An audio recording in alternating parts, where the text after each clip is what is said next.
Я, Захарчэнне Аляксандра, нарадзілася і жыву ў цудоўнай вёсцы Чудзін.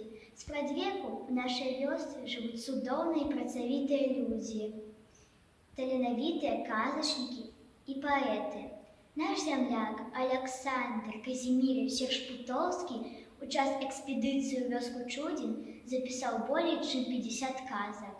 Гэта дало падставу занесці нашу вёску на этнаграфічную карту свету як казачны заказнік.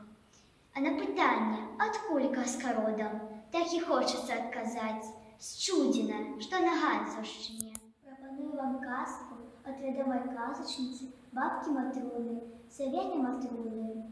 Памёр бацька маладзенькі, пакінуў дзетачак маленькіх. Маці пагаравала, ды і гараваць перастала. Яна маладая, новага бацьку шукае, а пра дзетак і не дбае. Дзетак бабка даглядае. Прыйшла бабка ў хату, а ў хаце есці небагата. Сядзяць дзеці на печы ў куточку, несла ім хлеба па кусочку і поліўкі ў чарпачку. Дзеткі ж мае мілыя, дзе ж ваша матка? Наша матка пайшла ў лес па каліну. А што яна вам гаварыла? Я вас пакіну. Заплакала бабуля, але не дала сіротам з голаду памерці. Кожны дзень яна к ім прыходзіла і давала ім апошні краечак хлеба і нішчыльную поліўку.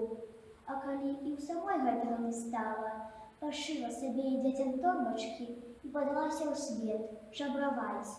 Ведала яна, што ёсць на свеце добрыя людзі, якія падзеляцца з імі апошнім акраечкам хлеба. Як і ва ўсіх казках, у чудзінскіх казках, дабро перамагае зло, бо на дабры, спагадзе і міласэрнасці стаяў, стаіць і будзе стаяць белы свет.